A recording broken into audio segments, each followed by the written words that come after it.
In this video, we'll be looking at some questions involving stoichiometry, the ideal gas law, and some molar calculations. So before we start, I'd recommend you to pause the video and work on these problems yourself before looking at the solution. Okay, so first question. It says, calculate the volume of carbon dioxide in liters produced when 65 grams of butane is burnt completely in 200 liters of oxygen. The gas volume is measured at STP. The equation for the reaction is that, and it says determine which reactant is the limiting reactant. Okay, so looking at the question, we have 65 grams of butane. So first we're going to find the number of moles of butane, which is C4H10. And that's equal to mass over molar mass. So 65 grams over 4 times 12.01 plus 10 times 1.01. If you put that in your calculator, you'll get 1.118 moles. So we have 1.118 moles of butane. Next, we calculate the number of moles of oxygen gas. And to find the number of moles of oxygen, we simply divide 200 by 22.4. This is the molar calculation, N equals V over molar volume, and at STP, the molar volume is equal to 22.4 liters. My bad, sorry. So 200 over 22.4 is equal to 8.929 moles. Our next step is to compare the coefficients of the balanced equation between butane and oxygen. So the ratio between butane and oxygen, so C4H10 and O2 is equal to 2 to 13.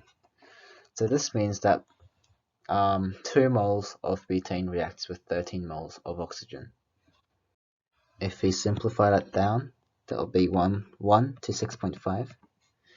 And in our example, we have 1.118 moles of butane. And according to this ratio, to get from here to here, we multiply by 1.118. So for every 1.118 moles of butane, we would need 7.267 moles of oxygen. In our example, we have more than 7.267 moles of oxygen, so our oxygen is in excess, and our butane is the limiting reactant. So, therefore, butane is the limiting reactant. Okay, that's part A. Now part B says calculate the volume of carbon dioxide formed. So when we questions involving stoichiometry, we always use the limiting reactant because the limiting reactant will decide whether the reaction will end or continue. So the ratio between butane, C4H10, and carbon dioxide, CO2, is equal to 2 to 8, or 1 to 4. In our example, we have 1.118 moles of butane. So if you times that by 4, we get 4.472 moles of carbon dioxide. So this much of carbon dioxide is produced, and that's the number of moles. I'm using N equals V over molar volume, sorry. The volume is equal to the number of moles times the molar volume, which is 22.4. So if we do 4.472 times 22.4, we get 100.1728, and therefore we can say that 100.1728 liters of CO2 is produced. Now your numbers might be slightly different to my numbers, and that's just the periodic table, and the difference in the molar volume. Sometimes we use 22.7 or some people use 22.4. I tend to use 22.4. So let's move on to our second question. Our second question says hydrogen peroxide decomposes according to the equation. And the equation shown below.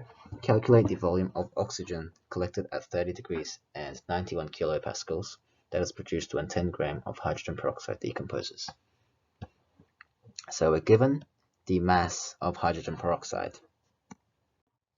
And when you're given mass, you should always find the number of moles. So you have 10 grams, so the number of moles of hydrogen peroxide, H2O2, is equal to the mass given over the molar mass. The molar mass is 2 times 1.01, I believe hydrogen is. Yes, plus 2 times 16. Put that in our calculator. 10, 2 times 1.01, plus 2 times 16. Oops. That's equal to 0.294 moles. So we're trying to find the volume of oxygen produced. So to do that, we need to find the number of moles of oxygen produced. And looking at the balanced equation, always check if the equation is balanced. In this case, it is. So the ratio between hydrogen peroxide and oxygen is 2 to 1. So if 0.294 moles of hydrogen peroxide is produced, then half of that amount will be the number of moles of oxygen gas produced. So if we halve 0.294, we get 0.147 moles. So we know that 0.147 moles is moles of oxygen gas is produced. Now you might be thinking, oh, we have the number of moles. Let's just find the volume by just doing V equals N times molar volume. But we can't use this here. We can only use this equation when the conditions are in STP, standard temperature and pressure. In this case, we're given the different temperatures and pressures, or pressure, sorry. So in this case, we need to use the ideal gas law. That's PV equals nRT. And we're trying to find volume, so I tend to rearrange the equation first, so we get V equals nRT over P. And in our case, the number of moles is 0.147. R is the gas constant, 8.31. Temperature is in Kelvin, so it's 30 plus 273. So it's 303 Kelvin. And pressure is equal to 91 kilopascals. So to substitute into the equation, we get 0.147 times 8.31 times 303 over 91. And that is 4.067 moles. That's 0.67 liters of oxygen was produced. Now you should do this in 2 separate sentences. That's my bad. So let's move on to question 3. Question 3 says, calculate the volume of oxygen needed to completely react with 150 milliliters of carbon monoxide according to the following equation. Assume all volumes are measured at the same temperature and pressure. Check if the equation is balanced. In this case, yes, it is balanced, so that's good. Now, this is a really easy question. And just to recap, we can use stoichiometry for the number of moles. But we can also use stoichiometry for the volume. Okay. So, looking at here, we've got 2 in front of CO and 2 in front of CO2. So stoichiometry will say it's a 2-to-2 ratio, which is 1-to-1 ratio. So we can say that 1 mole of per 1 mole of CO, 1 mole of CO2 is produced. But we can also say that per 1 volume of CO, 1 volume of CO2 is produced. So we can use it for both moles and volume. So in here we're given the number of, well, the volume of carbon monoxide. So we have 0.15 liters of carbon monoxide, and we're trying to find the volume of oxygen needed to completely react with 150 mils of carbon monoxide. So according to the balanced equation, that's a 1, the ratio between CO and O2 is 2 to 1. So if we have 0.15 liters of carbon monoxide, then we would need half of that amount for 150 mils of carbon monoxide to react completely with oxygen. So we get 0.075 liters. And 0.075 liters is the volume of oxygen needed to completely react with carbon monoxide. Let's move on to question 4. Okay, question 4. Octane is one of the main constituents of petrol. It burns according to the equation. Okay, you can read that. Calculate the mass of octane used if 50 liters of carbon dioxide measured at 120 degrees and 1.1 atm atmosphere was produced. Stoichiometry. So that equation is balanced. And it says calculate the mass of octane used if 50 liters of carbon dioxide measured at 120 degrees and 1.1 atm was produced. Okay, so in this case, I don't think I'll convert this to number of moles because we have volume. If that was mass, I would need to convert it to the number of moles. But when we have volume, we can just use that in stoichiometry straight away. So looking at the ratio between CH18 and carbon dioxide, CO2, it's 2 to 16, so that's 1 to 8 ratio. So if 50 liters of carbon dioxide was produced, then the eighth of that amount, so divided by 8, would be the volume of octane required to for the reaction to proceed, or for it to be completed. Sorry, my bad. So 6.25 liters of octane is required.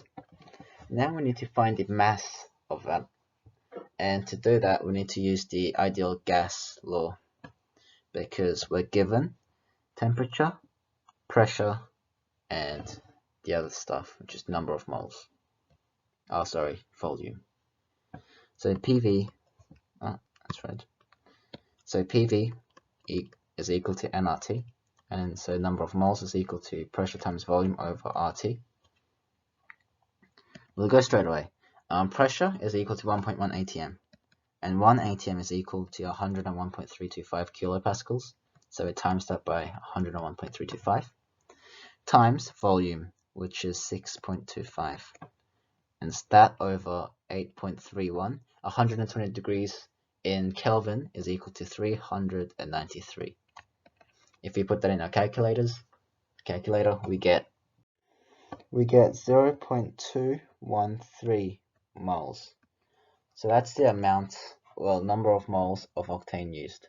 And to find the mass of octane used, we simply use this equation, N equals M over M.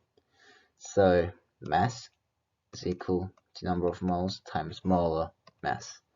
So it's 0.213 times, okay, 8 times 12.01 plus 18 times 1.01, which is equal to 24.34, and that's in grams. Therefore, 24.34 grams of octane was used to produce 50 liters of carbon dioxide, and you need to write that there. Okay, next question. Methane. Methane burns in excess oxygen according to the equation. So since there are two reactants and oxygen is in excess, we know that CH4, methane, is the limiting reactant. So this reaction produces 5 liters of carbon dioxide at 200 degrees and 100 kilopascals. Assuming all volumes are measured at the same temperature and pressure, calculate the volume of methane used, volume of oxygen used, and the mass of water vapor produced. Alrighty, very easy question, very easy. So we're going to use the volume stoichiometry again. The ratio, so currently we don't need the temperature and pressure because it said all the volumes are measured at the same temperature and pressure. So the volume of methane. We need to look at the ratio between methane and, what is it? Carbon dioxide, CO2. If 5 liters of carbon dioxide was produced, the ratio first is 1:1. So if 5 liters of carbon dioxide was produced, then also 5 liters of methane was used. That's part A, 5 liters. Part B, same concept, except now it's oxygen. So O2 to CO2 is 2:1. So if 5 liters of carbon dioxide was used, then half of that amount, double the amount of volume of oxygen, that's terrible English, but would have been used. So 5 times 2 is 10 liters. That's part B. And C, water vapor, H2O. The ratio between H2O and CO2 is 2:1. So if 5 liters of carbon dioxide was produced, then 10 liters of H2O was also produced. Now the question says, calculate the mass of water vapor used. And this is where we need to use the ideal gas equation, because the temperature is at 200 degrees and 100 kilopascals. So our first step is to find the number of moles in 10 liters of water vapor. So N is equal to PV over RT. Pressure is 100 kilopascals. Volume is 10 liters. R is 8.31. And temperature is in Kelvin, so 473 Kelvin. And so we get 0.254 moles. And the question asks for the mass, so we need to use this number of moles formula. Number of moles is equal to mass over molar mass, therefore mass is equal to N times the molar mass. So 0.254 times water vapor, H2O. So that's 2 times 1.01 plus 16. And that is equal to, let's see, 2 times 0. That's equal to 4.58 grams. And so we write a therefore statement saying 4.58 grams of water vapor was produced. So 4.58 grams of H2O gas produced.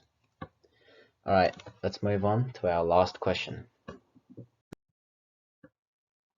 Oh, propane. So we've got propane undergoes complete combustion as follows. Not really that. All volumes are measured at 120 degrees at 100 kilopascals. Okay, an 80 milliliter volume of propane and 500 milliliters of oxygen are reacted. One of the gases do not react completely. Determine which gas is in excess and calculate the volume that is unreacted. Alrighty, so this is again volume stoichiometry. Part A, we need to look at the ratio between C3H8 and oxygen, and it's 1:5. So we have 0.08 liters of propane, and we have 500 milliliters of oxygen. Now, according to the ratio, if we've got 0.08 liters of propane, then we would need 5 times that amount, which is 0.4 liters of oxygen to completely react the propane. But we know from the question that we have 0.5 liters, and we all know that 0.5 is greater than 0.4, and therefore we can say that oxygen is in excess. Okay, so that's the first part of the question. And the second part says, calculate the volume that is unreacted. Well, we've got 0.08 liters of propane, and the reaction would stop after that's burnt off. So to burn 80 milliliters of propane, we need 400 milliliters of oxygen, but we actually have 500 milliliters. So the remaining volume of oxygen would be 500 minus 400, which is 100 milliliters, or 0.1 liters. That's part A. Part B says calculate the volumes of carbon dioxide and water that are produced in the reaction. Okay, so let's work on carbon dioxide first. We can either look at the ratio between propane and carbon dioxide, or oxygen and carbon dioxide, but we'll do propane because it's easier, because it's got a coefficient of 1. So propane to CO2. Actually, we can do it all at once. To H2O.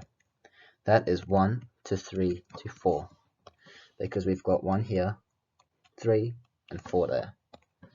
So that's the ratios of the coefficients.